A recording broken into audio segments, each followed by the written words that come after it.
লবণ, এটা এটা হলো ইস্ট। কতখানি জল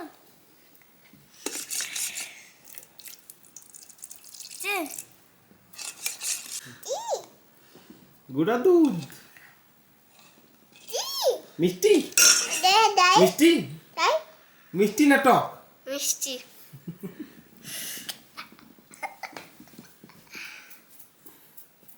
ঢেলে দিলাম, লাল ভাই।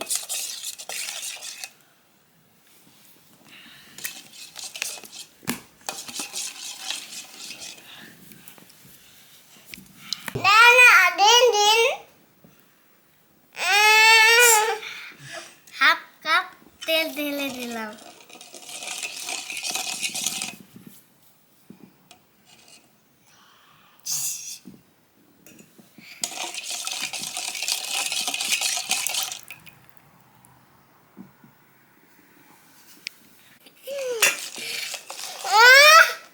আমরা একটু আটা ঢেলে দিলাম।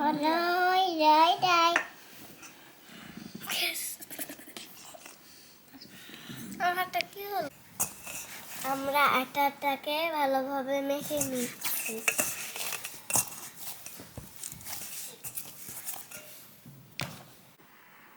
এই পর্যায়ে আমরা একটু তেল দিব, আবার ভালোভাবে আটা মেখে নিব।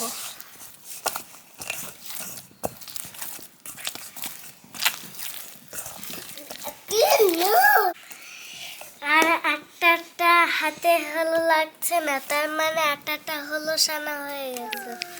আমরা এটাকে 1 ঘন্টার জন্য ঢেকে রেখে দিব।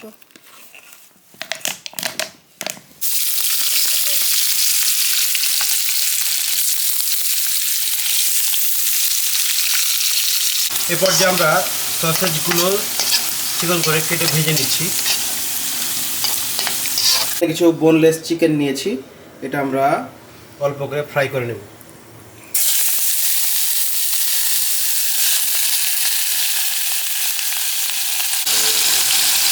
অল্প একটু লবণ দিয়ে দিচ্ছি,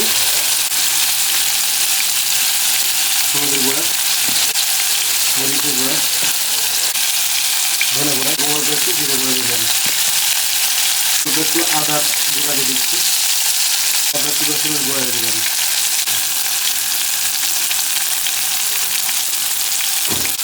অল্প একটু চিলি সস দিয়ে দিলাম।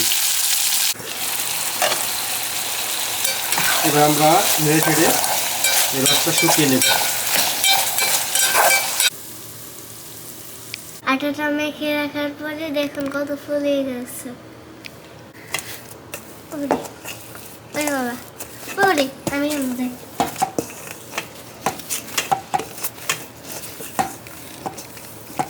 ফাইনালি পিৎজা তৈরি করার জন্য আমরা আটাটাকে এভাবে বেলে নিচ্ছি। প্রেসার কুকারে পিৎজা তৈরি করব, এজন্য সামান্য একটু তেল দিয়ে দিলাম। প্রথমে তেলটাকে এভাবে মাখিয়ে নিচ্ছি, নিচে যাতে পুড়ে না যায় এজন্য একটা পেপার দিয়ে দিলাম। এরপরে আর একটু তেল দিয়ে দিচ্ছি, এভাবে মাখিয়ে নিচ্ছি। পরে পিৎজার রুটিটা আমরা বসিয়ে দেবো এখানে। এরপর আমরা পিৎজা সস দিয়ে দিচ্ছি। এরপর ভালোভাবে রুটির উপর পিৎজা সসটা মাখিয়ে নিচ্ছি। আমরা মজেরেলা চিজ দিয়ে দিচ্ছি। এরপর অল্প পেঁয়াজ কুচি দিয়ে দিচ্ছি, অল্প একটু পিৎজা হার্বস দিয়ে দিচ্ছি,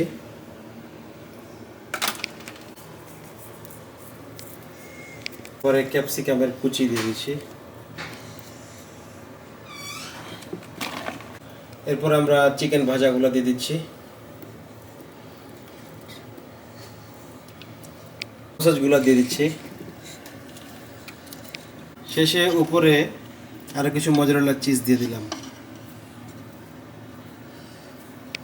একবারে লো আঁচে রেখে আমরা যেটাকে বেক করতে দিয়ে দিলাম।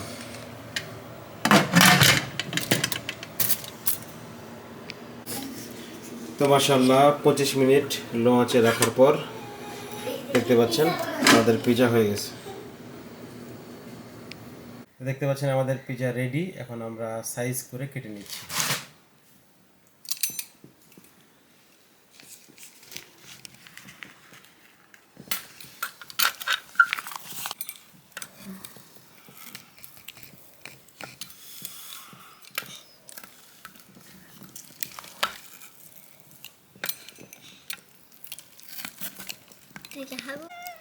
মারিয়াম নাও, টেস্ট করো।